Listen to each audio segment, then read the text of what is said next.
Barkatullah university विवाद में घिरी हुई है। विवाद ये है कि बरकतुल्लाह यूनिवर्सिटी की छात्राओं को आरोप लगाया है, उन्होंने वार्डन पे आरोप लगाया है, हॉस्टल के वार्डन पे आरोप लगाया है कि जब वो सुंदरकांड करने घर गई थी तो उन्हें परमिशन लेनी चाहिए थी वार्डन से, जिसके बाद उन्हें हॉस्टल में एंट्री नहीं लेने दी गई वार्डन के द्वारा। आज हम बात करेंगे इसी विषय पर। मैम, जिस तरह से बरकतुल्लाह यूनिवर्सिटी आए दिन विवादों में घिरा रहता है, अब ये नया विवाद शुरू हुआ है कि सुंदरकांड या कोई भी धार्मिक अनुष्ठान करने के लिए हमें अपने वार्डन से परमिशन लेनी होगी, और परमिशन ही नहीं लेनी होगी बल्कि लिखित परमिशन लेनी होगी। बिल्कुल आयुष, चूंकि एक सामाजिक और धार्मिक लिहाज से हम इस पूरे घटनाक्रम को देखें तो ये विवाद खड़ा ही नहीं होता। पहली चीज तो क्योंकि जब भी हम भले यूनिवर्सिटी में हो, हम किसी भी जगह हो, अपनी धार्मिक आस्था का हम हर जगह सम्मान करते हैं। जिस तरह से वार्डन ने माफीनामा चूंकि छात्राओं से लिखवाया है, और खास तौर पर तब कि वो सुंदरकांड में बैठी हुई थी। हाँ, ये एक कारण हो सकता है कि देर रात तक बैठना एक कारण माना जा सकता है, चूंकि सुरक्षा की जिम्मेदारी वार्डन की होती है, तो उस वजह से माफीनामा लिखवाना। लेकिन ये समझाइश दी जा सकती थी माफीनामा लिखवाना। हाँ, माफीनामा लिखवाना मतलब टॉर्चर करना कह सकते हैं हम एक तरीके से। और हो सकता है क्योंकि धर्म को लेकर, खास तौर पर सनातन को लेकर जिस तरह पूरे देश में ही विवाद छिड़ा रहता है, सनातन को लेकर तरह तरह की बातें की जाती है, तो एक अंदेशा ये भी लगाया जा सकता है कि वार्डन का इस तरह से कहना मतलब क्या। तो कई तरह की चीजें निकल के सामने आ रही है। ये भी है कि बार बार ये वर्ग विशेष पर परमिशन लेने की जरूरत, कि अगर मैं पूजा करना ये एक पर्सनल चीज है, मैं पूजा करता हूँ, मैं कब करता हूँ, कहाँ करता हूँ, ये हमारी एक पर्सनल चीज है। इस पर अगर हम परमिशन ले रहे हैं, और वो भी यूनिवर्सिटी के छात्र, ये कोई बच्चे नहीं हैं, कोई 9वीं 8वीं के बच्चे नहीं हैं, ये एडल्ट्स हैं जो यूनिवर्सिटी में पढ़ रहे हैं, और उन्हें अगर परमिशन लेनी पड़ रही है वार्डन से, तो ये कहाँ तक सही है, ये भी मैं जानना चाहूँगा आपसे। बिल्कुल, इस समय आयुष, चूंकि हम और आप इस पर चर्चा कर रहे हैं, नेशनल हॉट टॉपिक इस समय ये बना हुआ है, तो जाहिर सी बात है कि इसमें कहीं तो कुछ गड़बड़ी है। क्योंकि एक वार्डन का माफीनामा लिखवाना ही अपने आप में एक बड़ा अपराध है। क्योंकि अमूमन हम देखते हैं छात्र छात्राओं द्वारा, जो बहुत छोटे होते हैं तब गलतियां होती है, तब इस तरह की चीजें कराई जाना एक थोड़ा समझ में आता है। मैम, इसमें एक और ऐड करना चाहूँगा कि इसमें NSUI और जो ABVP है वो भी एक दूसरे के आमने सामने आ गए हैं इस विवाद पर। तो इसमें राजनीति की भी सुगंध जो है वो धीरे धीरे पनप रही है। बिल्कुल, चूंकि देखिए, राजनीति करना, मुद्दा बनाना लाजमी हो भी जाता है, इसलिए कि सवाल तो वही हो गया ना कि आखिर एक वार्डन होती कौन है जो वो बच्चियां उनसे परमिशन ले और सुंदरकांड में जाने के लिए परमिशन ले। हाँ, हम नॉर्मली कहीं हॉस्टल से बाहर निकलते हैं, यूनिवर्सिटी से बाहर निकलते हैं, तो वार्डन की जिम्मेदारी होती है। लेकिन कारण सिर्फ ये कि आप सुंदरकांड में बैठे हो, तो वो बैठने के लिए आपको परमिशन चाहिए। तो ये एक बड़ा सवाल खड़ा होता है कि आखिर क्यों परमिशन लेना है।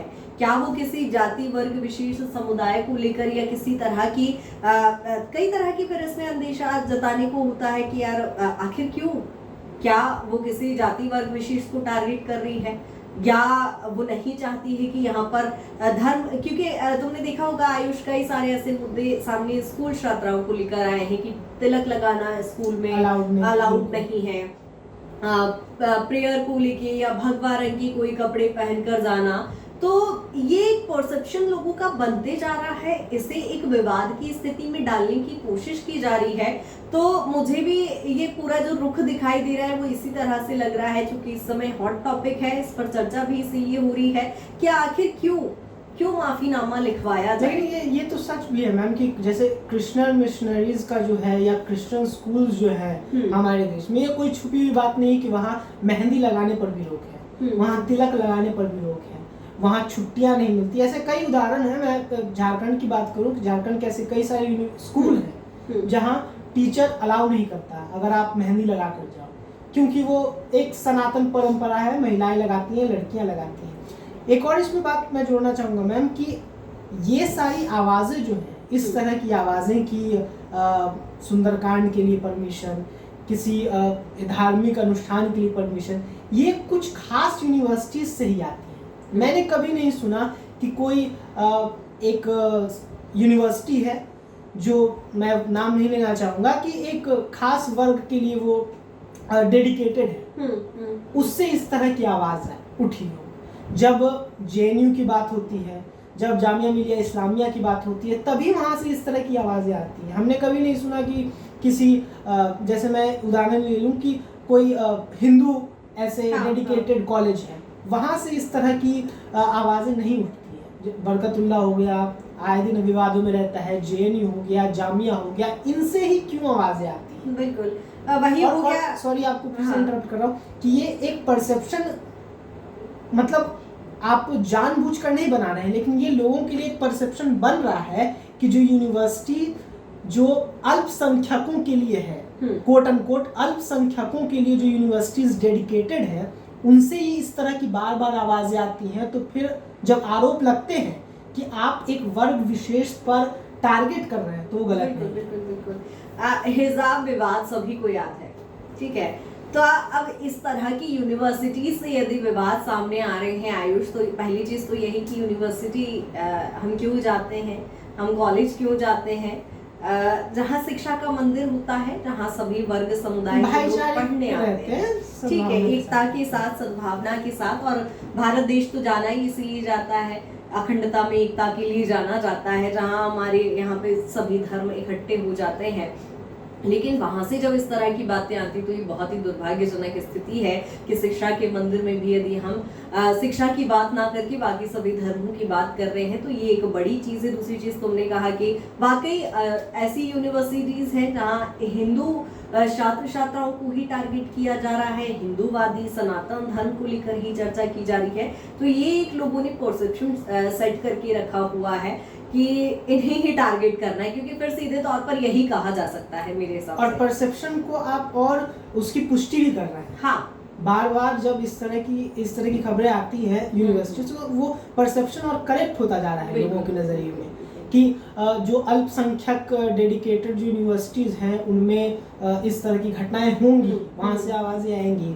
एक और मैं बात इस पर जोड़ना चाहूँगा मैम कि मध्य प्रदेश में अभी हाल ही में थानों को लेकर भी एक खबर सामने आई है कि पुलिस स्टेशन जो है उसमें ये कोर्ट का ऑर्डर आया है कि वहाँ मंदिर निर्माण जो है वो नहीं होगा, मंदिर निर्माण पर रोक लगा दिया गया है कोर्ट के द्वारा। तो अभी कॉलेज की बात हुई, तो अब थाने की बात हुई, तो इस पर आप क्या कहना चाहेंगे कि थाने पर भी अब मंदिर निर्माण पर रोक लगा दिया गया है? बड़ी अजीब सी चीज है, चूंकि कोर्ट का फैसला है जो इस पे कह नहीं सकते। हाँ, कोर्ट के फैसले को सर्वमान्य माना जाता है। लेकिन आयुष, जिस तरह से मैंने कहा कि एक माइंडसेट कर लिया है लोगों ने, अब थाने में मंदिर नहीं होना, चूंकि हम सभी के घरों में मंदिर होता है, हम सभी की कॉलोनी में मंदिर होता है, हम सभी के गांव में मोहल्ले में मंदिर होता है, कोर्ट में भी मंदिर होता है, वहां पे भी पूजा करने के बाद ही चीजों की शुरुआत की जाती है, हॉस्पिटल्स में मंदिर होते हैं। तो जब हम हर जगह भगवान को मान रहे हैं, कण कण में जब ईश्वर को मान रहे हैं, तो थाने में आप मत बनवाइए मंदिर, लेकिन है तो ईश्वर वहाँ पर। अब ये बात है कि जो मंदिर बने हुए हैं उनको भी तोड़ने की बात की है। हाँ, तो ये लेकिन एक अभद्रता कहलाएगी, अपमान कहलाएगा भगवान का भी और धर्म का भी। क्योंकि ठीक है, आप हिंदू धर्म के बारे में सोच के शायद या सनातन को लेकर कुछ भी एक एजेंडे के पर्पज से करना चाह रहे हैं, एक प्रोपेगेंडा हो सकता है आपका, लेकिन ईश्वर तो वहाँ भी है और वहाँ पे भी सभी धर्म वर्ग समुदाय के लोग काम करते हैं। क्योंकि पुलिस अफसर हैं तो वो मुस्लिम भी हैं, वो अन्य धर्म के भी हो सकते हैं। तो मुझे नहीं लगता कि ये डिसीजन कोई बहुत ज्यादा उचित होगा, लेकिन हाँ, इसका भी कोई बड़ा कारण हो सकता है। मैम, आप जाते जाते अपने सब्सक्राइबर्स से क्या कहना चाहेंगी? मैं यही कहूंगी, हमारे डिजिटल ब्रेकिंग प्लेटफॉर्म पर लगातार इसी तरह की विश्लेषणात्मक खबरें आप ऐसे ही देखते रहिए। सबसे पहले तो चैनल को सब्सक्राइब, लाइक, फॉलो करना ना भूलें, और जो भी आपको खबरें उचित लगती हैं उनका रिव्यू भी आप जरूर कीजिएगा और देखकर कमेंट बॉक्स में जरूर बताइएगा कि इस पर चर्चा करें, तो हम चर्चा करेंगे, और ज्यादा से ज्यादा फॉलो करें और नई खबरें हम तक भी पहुंचाएं। कई बार ऐसी खबरें जो हम तक नहीं आ पाती है, उस पर भी हम चर्चा करेंगे, टिप्पणी अपनी जरूर देंगे। और आप क्या सुनना चाहते हैं आप भी जरूर बताइएगा। फिलहाल हम दोनों ही सहयोगी को दीजिए इजाजत। नमस्कार।